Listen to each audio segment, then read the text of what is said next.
Welcome to Real Wisdom, where we dive into the real stories of remarkable women.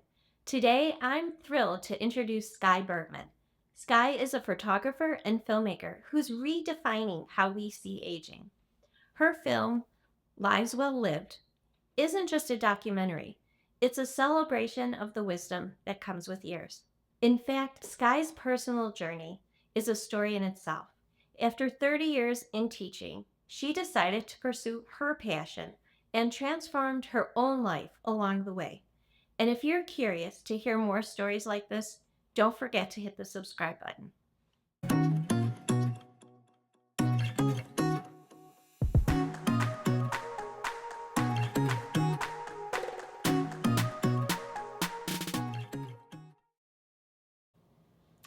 Hello, Sky. Thank you so much for being here with me this morning. I'm really excited about the conversation that we're going to have.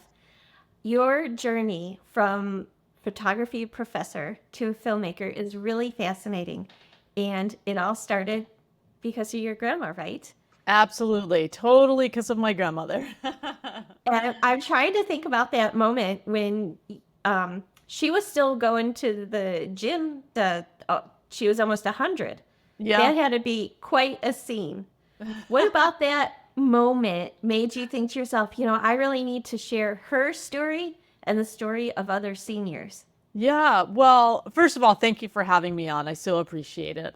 Of course. And in terms of like what got me started, I think it was really that I was looking at approaching 50, that half century mark, which I think is a big moment, especially for women, and looking for positive role models of aging and just not finding them out there in the media. And everything that I saw was all about the anti-aging creams, everything you could do to, avoid aging. And let's face it, the one thing we have in common is that we age each and every day. So I wanted to find people like my grandmother who were embracing aging and who could be my role models for aging. People that I just wasn't, like I said, wasn't seeing in the media.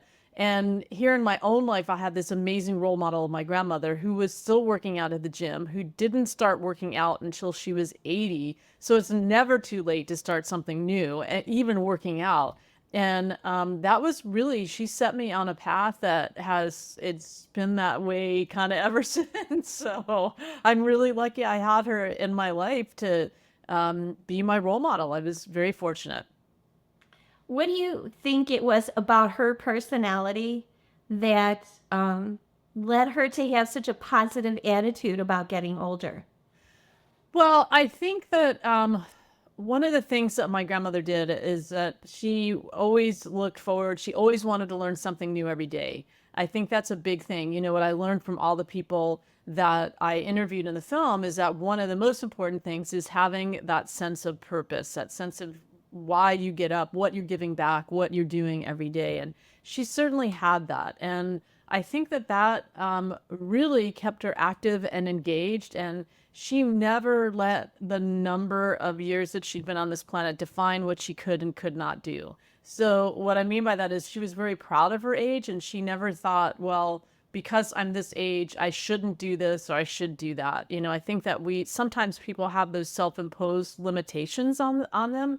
And I mean, she started working out at the gym at age 80. So obviously she never felt like those were things that she fit into a particular category. She just lived her life. And I think in doing that, whether she realized it or not, she became quite the role model for me because I saw this active, engaged woman who didn't stop doing the things that she loved doing. In fact, did more of them and really embraced life and embraced the moment. And that was incredible to watch. She was amazing. When she decided to do things like go to the gym, and it sounds like she had some other ideas, did she run it past the family, or was your grandma just like, "Hey guys, what I'm doing, I'm going to the gym today"? Yeah, no, no. She was pretty headstrong. And I also think that in many ways, I think people that are pretty, I don't want to say stubborn, but pretty determined, I guess is a better way to say it. I think that those are the people that do the best as they age because they continue on. They don't let things discourage them. She didn't look to us for approval for sure. I mean, it was her life and she did what she wanted to do with it. And I think that is also something that sometimes in our society we tend to, and I remember this very vividly. My grandmother was in the hospital very rarely, but she happened to be in the hospital one time.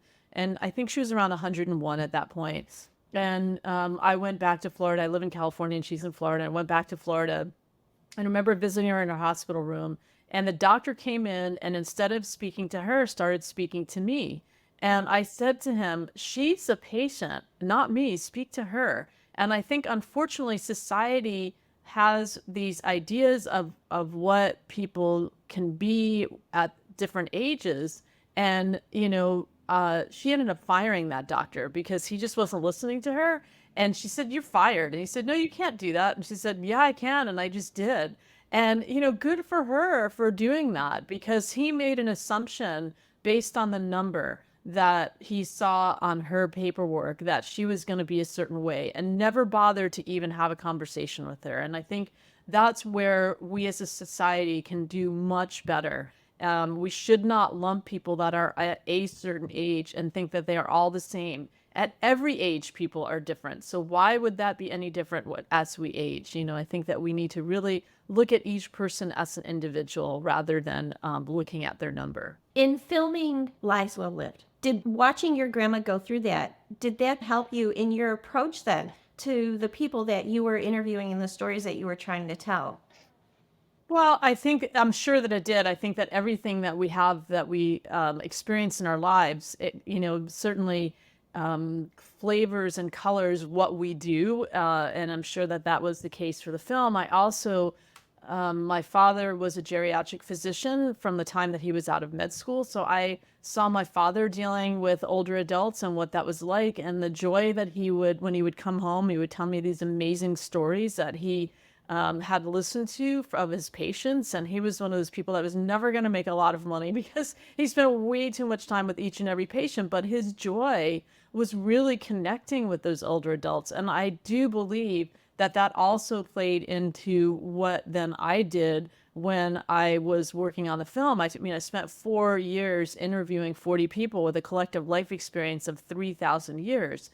And 4 years is a long time, but I really slowed down, put my devices away, really intently listened. And I don't think that we tend to do that as much in our society now, especially with our devices. We're distracted, but to really take the time to listen and to connect with somebody. And, I often thought of my dad and him taking that time with each and every patient.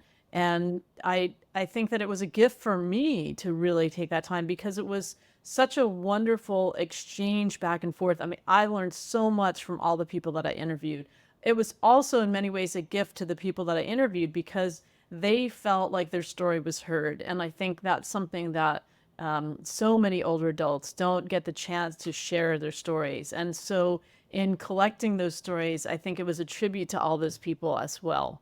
I sometimes regret that you always think you're going to have more time with people, and I regret that I didn't get to know my grandparents when I had the opportunity, but I was also a young kid. And when you're 12, 14 years old, what grandma has to say didn't really, matter so much to me. And I regret those moments now looking back on it.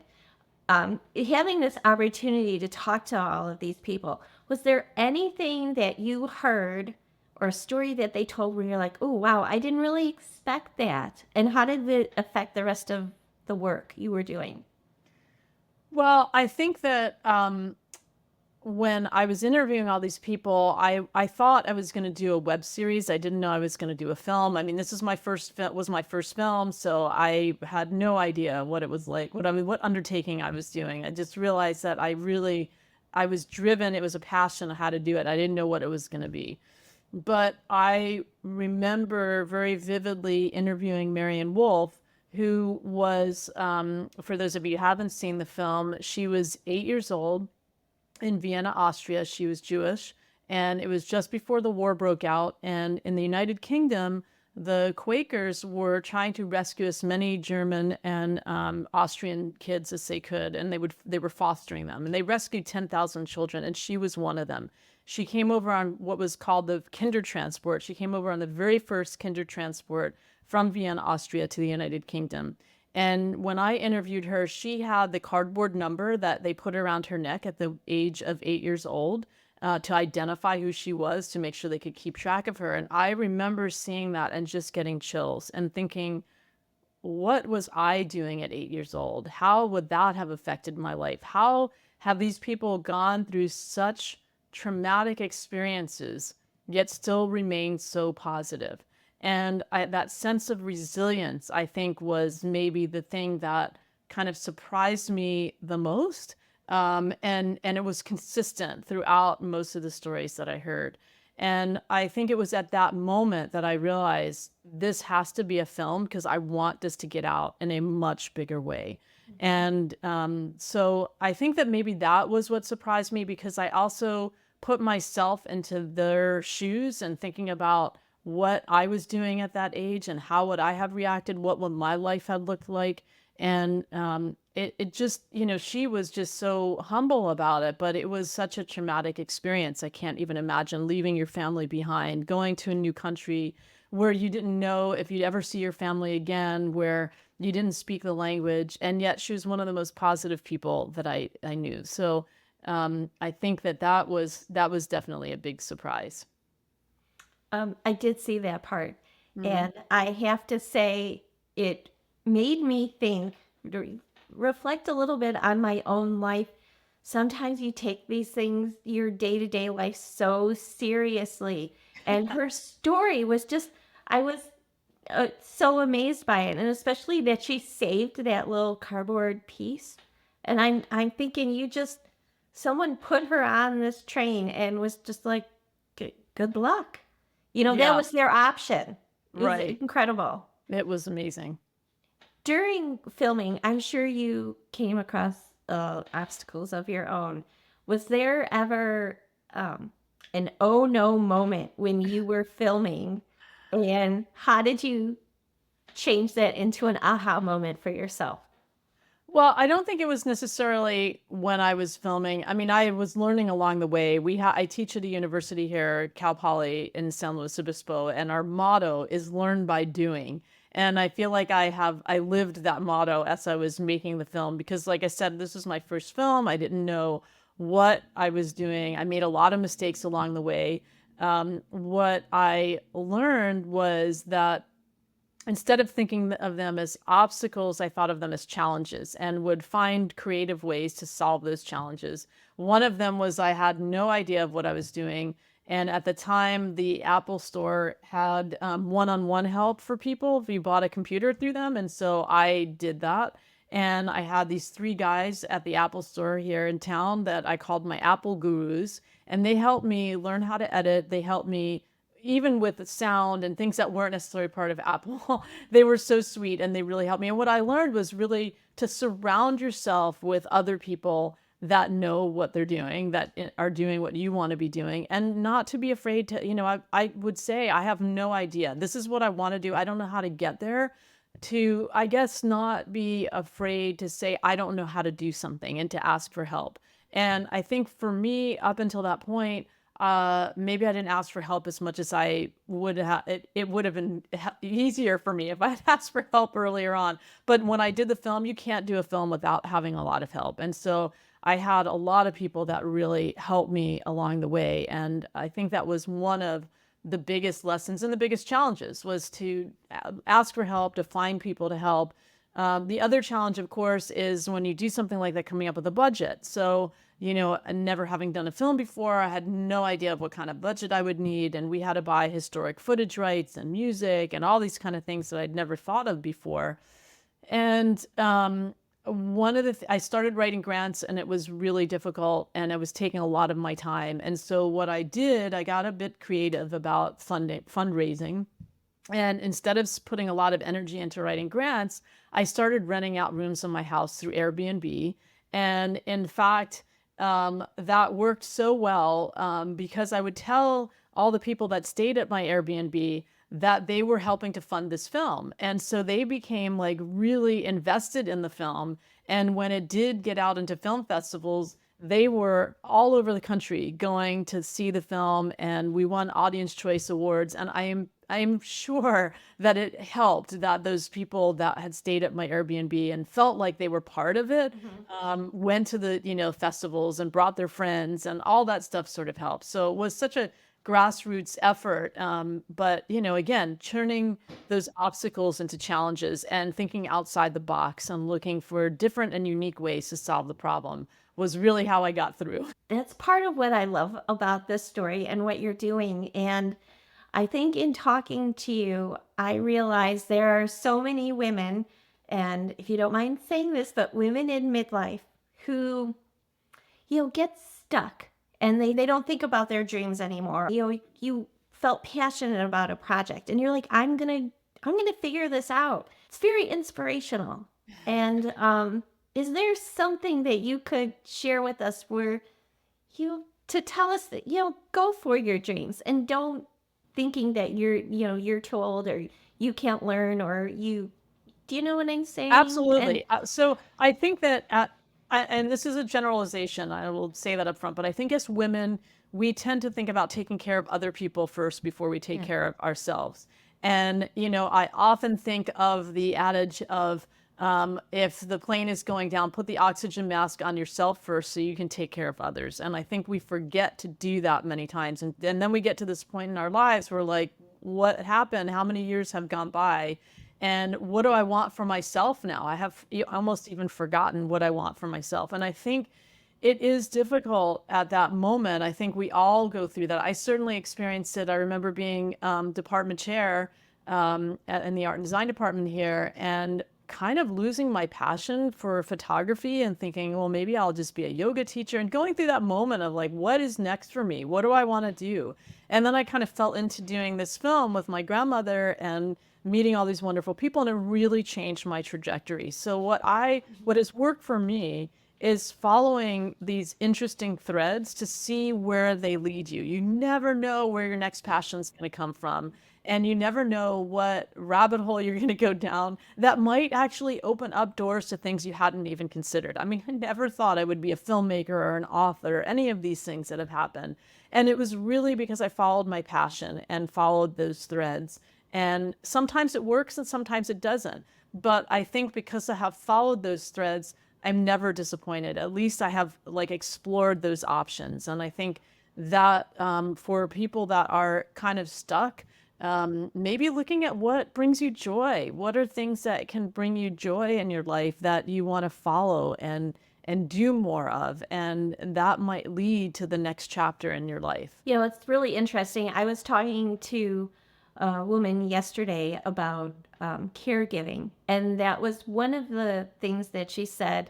Also, that you just said was that you need to put yourself first. It's just an absolute must. And I'm still trying to figure out why women do that. And it's so important to just our mental and emotional health to give yourself that little bit of time. Absolutely. I think that we tend to take care of everyone else first before we take care of ourselves. And actually, the reverse should be true. And it's not selfish, it's self care. And there's a difference. And in doing that self care, we are better for all the people that we are helping to support, because we are strong and we are healthy and we're engaged. And I think that is the place that you want to be when you're helping other people, is from a place of feeling like you are in a good spot before you take care of other people. So hard to do, and it took me many years to learn that lesson, and easy to say. So I think the more that I hear other women tell me this, the more that I could get that message out there that we need to put ourselves first. yeah, absolutely. We do view it as selfish, though. I would agree with you.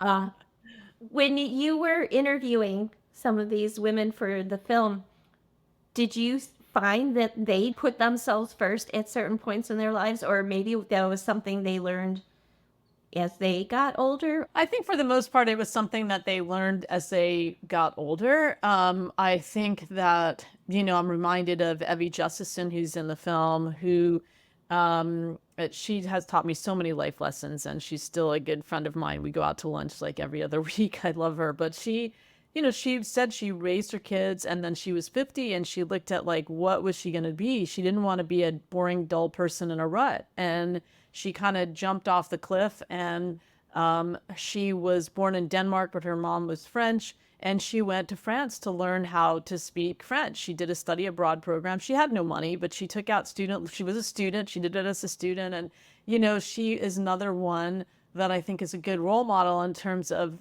looking at things as challenges rather than obstacles and making things happen. And she's never been afraid to try the next new thing. She came back from that adventure and went and became a bread maker for a few years. And then she became a counselor at the community college. And she did a number of different things. And I think her saying, she didn't want to be a boring, dull person in a rut, I think really had an impact on me in terms of like, okay, you can keep doing the same thing and you're not happy, or you do something different. Maybe it's radically different and try something totally new and it breaks you out of that cycle. And I think that that is something that can be really important to think about. The other thing that she said, which is a little bit of a tangent, but I think is so important and has really impacted me tremendously, is that she read right around the time she was 50, she read Viktor Frankl's book, Man's Search for Meaning, which if you have not read that book, it's an amazing book.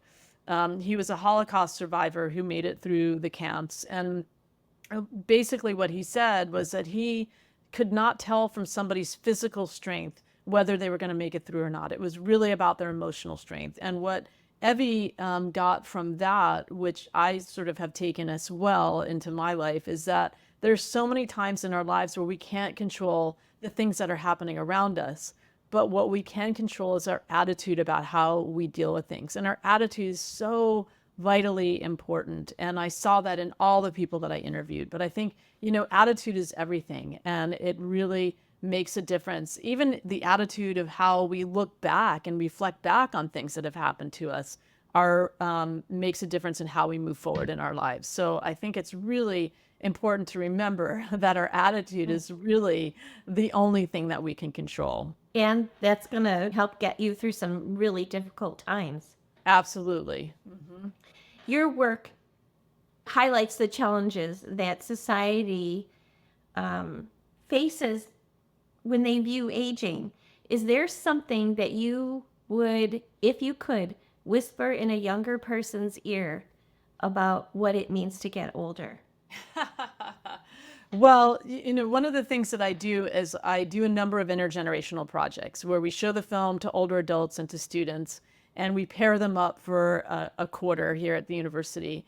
And they get to have conversations with each other. They use the questions that I use from the Lives Will Live film to get to know each other, because it's really hard to just get to know each other. It's nice to have a framework of questions. Mm-hmm. But I think that the resounding common thread that I hear at the end when they do their big presentations is that we have far more in common than our differences. And the only difference is really our age. And I think it's really easy to have a stereotype or an ism about another group of people if we don't know somebody from that other group of people. So I think it's so important that we connect generations. We live in such an age-segregated world. The more that we can do to bring generations together, the better off the world is going to be. So I would whisper into that young person's ear, make friends with an older person. Have an older person as a friend, not necessarily a mentor, a friend. I think that that's so important. I think the two groups that are the loneliest are older adults and students, and that, age group of like high school, college age. And when you bring those two groups together, it's magic that happens. What do you think we could do more in schools, whether it's, I guess, really any age, from grade school through college, that would help younger people have more interaction with, people that are much older than they are?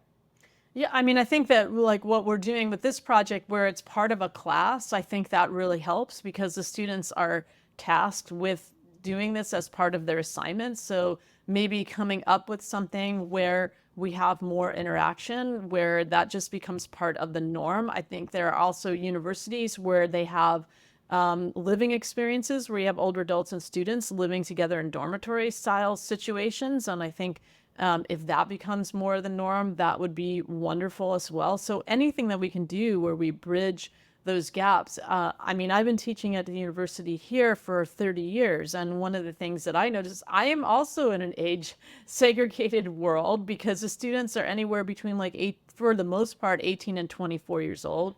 And of course, I keep aging as they keep staying the same age, which is kind of an interesting phenomenon.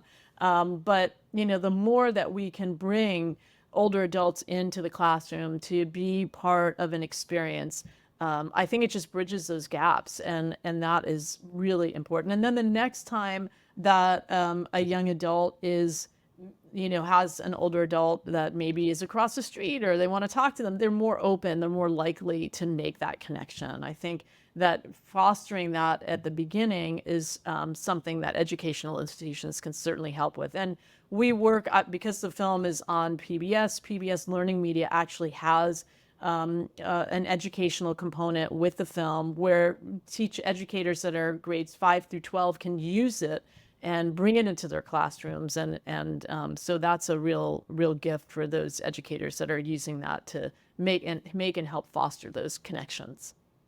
You briefly mentioned a mentor. Is there somebody that was a mentor in your life and had a profound impact on what you do? Well, I've had lots of mentors. I have to say, I've been very lucky that I have lots of mentors in many different ways, starting with my grandmother, who is, of course, my biggest mentor. And then I've had mentors in college and in graduate school that are still my good friends to this day, who really took the time to, take me under their wing. I think I had to seek that out. I mean, certainly it wasn't, they didn't just like say, okay, we're going to be your mentor. I think, I kind of keep showing up and keep in contact. And I think that's one of the things that I really try to stress to my students is that create your network and keep in touch with people that are meaningful to you so that you can count on them and call on them when you need help and when you have questions to ask. So, my both my mentor from undergrad and graduate school, like I said, I'm still in touch with them and I talk to them on a regular basis. And when I have questions that come up, I can reach out to them and say, hey, what do you think of this? I couldn't do that if I hadn't stayed in touch with them. So I think building your network and staying in touch with people. And I found that in the film, for sure, the people that I interviewed, one of the things that they had in common was that they had a good support system and a good network of friends and people that they could reach out to. So I think networking and having that support system, whether it's a mentor or just a friend that you can count on, that is incredibly important in our lives. Yeah, I have read a lot about how loneliness does affect people, and especially as you age, if you're not continually adding to that social network, it could be damaging. Absolutely. And I was turning, I guess it was around 42 when I became department chair. And I looked around at my life and I realized, oh my goodness, have put so much into my work life that I don't have a good support system of friends. And I thought I need to have a better friend network because that's like, if something happens to me, who would I call on at this point? I Yeah. had like two really good friends. And so this is something that everyone can do. It's something super easy. What I did was I thought I'm going to start a women's dinner the first Monday of every month. It's going to be a potluck and I'm going to tell people they can invite their friends. And I now have like 150 people on my email list for this dinner that it's been going on for 15 plus years. And I think, that was one way because we're all so busy that it's sometimes hard to carve out time for our friends. So dedicating one night a month where I was just like, whoever can come comes. We're not reading a book, we're not doing anything, we're just eating.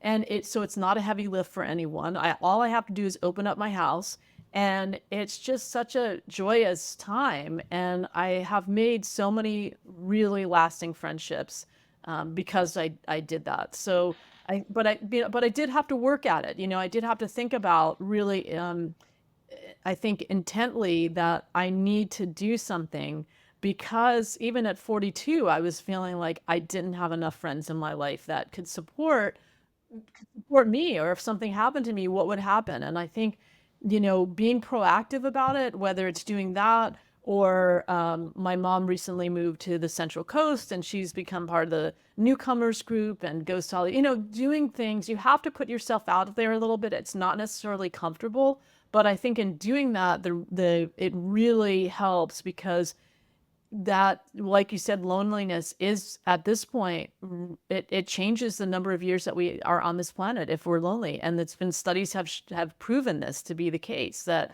if you're lonely and you're isolated, you don't live as long. It's if you're with other people and feel a part of something. So it's really important to create your social network. I love that idea about the dinner. What what was the first one like, and what are they like now? Is it easier? Well, there were probably about 15 people at the first one. And honestly, I would even like if I met somebody in line at the grocery store and I thought they were really cool, I would just say, "Hey, I know this is going to sound weird, but I do this thing." And I would take their email if they were up for it. Uh-huh. Some people weren't, but some people were. And, again, like it was a way to meet these people that I would never have met.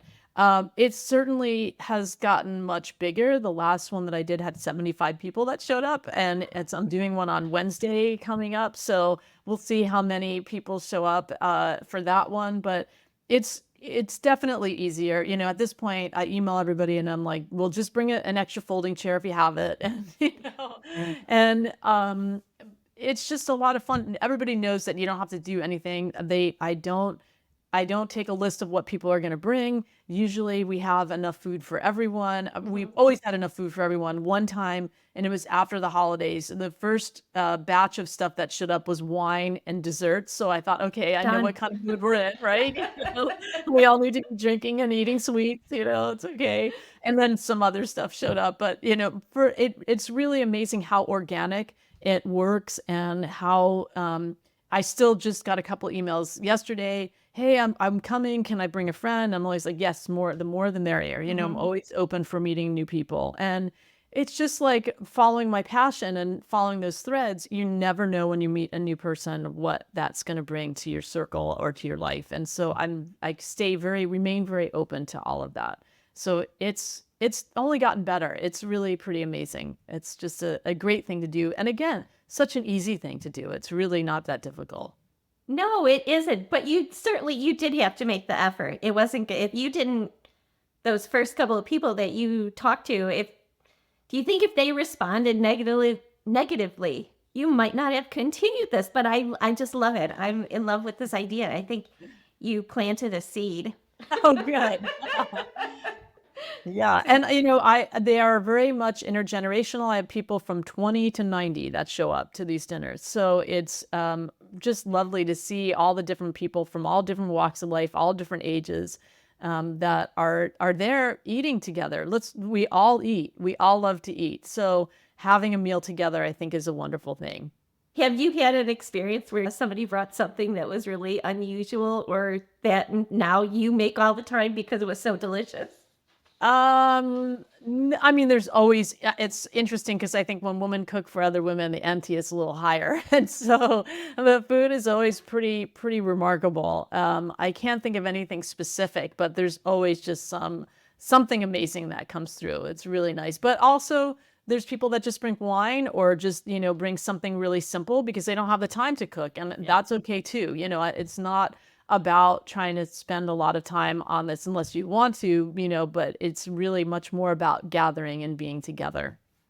Um, well, I'm learning a lot about you, but I think I'd like to learn something that maybe nobody else knows. I'm going to ask you a question because all women carry a bag around with them. You have a purse, a backpack, something. What are three things that are in your bag and what's the story behind them? Like stuff that you always have to have with you.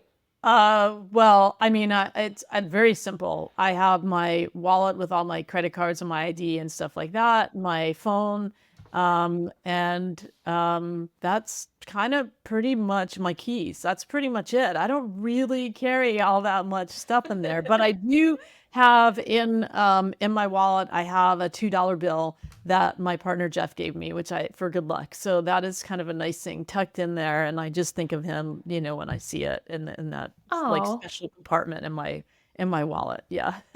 okay. See, well, that was something good. I'm happy to hear that. Okay, looking ahead, is there a story now that you are itching to tell? And um, can you share it with us? Yeah, so I am working on two films right now. One is called Mochisuki, which is difficult to pronounce, but it is the Japanese tradition of making mochi to bring in the new year. And mochi is quite simply rice that is steamed and then pounded until it's really smooth, like bread dough, and then formed into mochi balls. And it's very chewy. So if you've ever had like mochi ice cream and you have the wrap around the ice cream, that very chewy part, that's the mochi. And it's also about the Japanese American experience as told through this mochisuki ceremony, because even when Japanese Americans were interned during World War II, they still figured out a way to make this mochi to bring in the new year as a sign of hope and resilience. And the other film that I'm working on, because I am a band geek, I am working on a film called The Primetime Band, which is about a band down in Santa Barbara, California, that is about 75 people strong, made up primarily of people in their 50s, 60s, 70s, 80s, and even 90s, many of whom used to play instruments when they were in high school or college and then put their instruments away for many, many years and come back to their instruments as part of this primetime band. And they rehearse every Tuesday and then perform throughout the county. And many of them are also part of a group called the Music Van, which is quite literally they have a van full of instruments that they take into third grade classrooms to introduce young people to instruments, many of whom have never touched an instrument in their lives for the first time. And I love this cycle of older adults coming back to music and then paying it forward to young people and maybe sharing their love of music and getting them excited about music for the first time. So those are the two projects that I'm working on right now. And of course, I just launched my book, Lives Will Live Generations, which the first half of the book is all about the lessons that I learned along the way of making the Lives Will Live film. But the second half, I interviewed 40 people around the globe. I like the number 40. I interviewed 40 people who are doing amazing work connecting generations, whether it's through an intergenerational symphony or co-generational housing or around climate change or voting. They're all doing really interesting things to bring generations together. So I think that's enough to keep me busy for a little while. It does. It does. Okay, but what a difference from making and producing a film to writing a book. What were you thinking? I don't know what I was thinking because it took me a long time. I'm dyslexic. So for me to write, it's really difficult. So if anybody finds any mistakes in the book, please let me know because I'm dyslexic.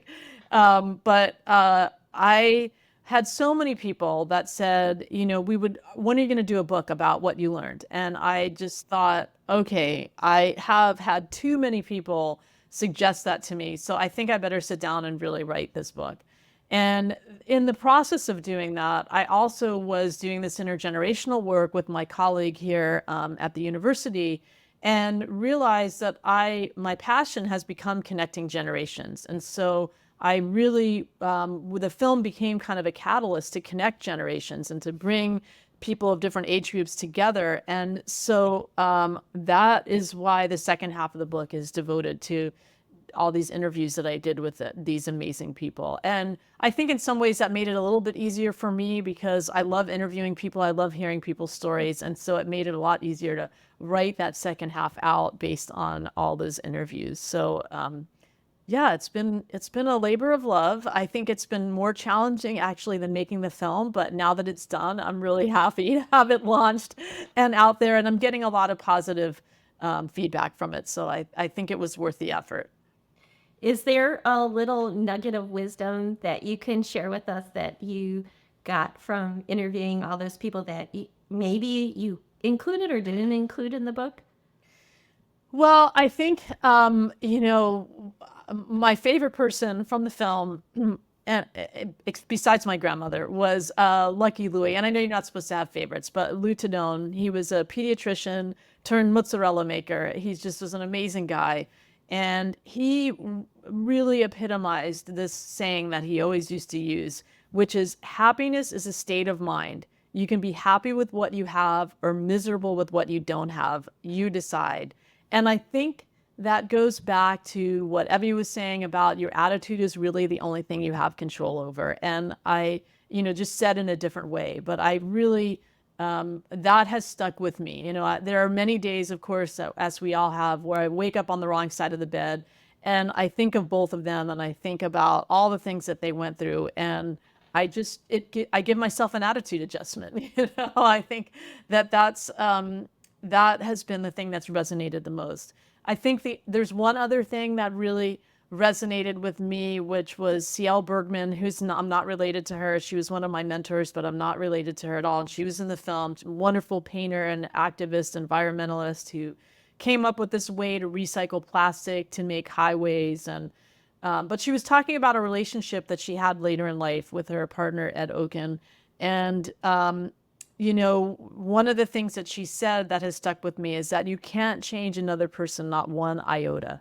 And I think when we're younger, we go into a relationship thinking that we'll change that person. Okay, we don't like that one thing about them, but they'll change. And people don't change. And I think once you accept that about who they are, it certainly has helped me in my relationship that I have now. I often think of that advice and remember that and think, yep, people don't change. And so, you accept them for who they are or, not, but just remembering that you're not going to make somebody change. That has to come from within them. And I think that was another piece of advice that was like, whoa, that's blowing me away. I love that you are sharing these conversations and that you're really making the conversation around aging a very positive thing. Do you have something? I mean, you mentioned that you have the book and you're working on 2 more films. What's on the horizon and where can our audience find you? Yeah, so the best place to find me is I have a website, which is skybergmanproductions.com. And Sky is just SKY, Bergman is BERGMAN productions.com. And that has everything that I'm doing on there. And you can go from that to any of the websites for each of the individual projects that I'm working on. And on the Lives Well Lived page, which is lives-well-lived.com, you can see all of my favorite quotes from the film stars if you go to the film stars page. You can also share your story if you want to, or the story of a loved one. So all the questions that I asked all the people in the film are there. And then there's a take action part of the page, which shows what we've been doing with the intergenerational work and also encourages people to bring this intergenerational work to their community as well. So I think those are probably all the places to find things that we've been talking about. And the book is available now. The book is available on Amazon, and it's available as a paperback and an ebook, and it will be also available as an audio version. Fabulous. Well, I just want to say thank you so much. I think what you're doing is so necessary, and telling these beautiful stories. I really enjoyed getting to know you, and thank you for taking the time to be here today. Oh, it's been my pleasure. Thank you for having me. Thank you for joining us on Real Wisdom. If you're inspired by stories like this and want to be a part of a community that celebrates the wisdom of women, visit joinempart.com and become a part of our conversation. And don't forget to subscribe for even more real wisdom. Until next time, keep embracing your story.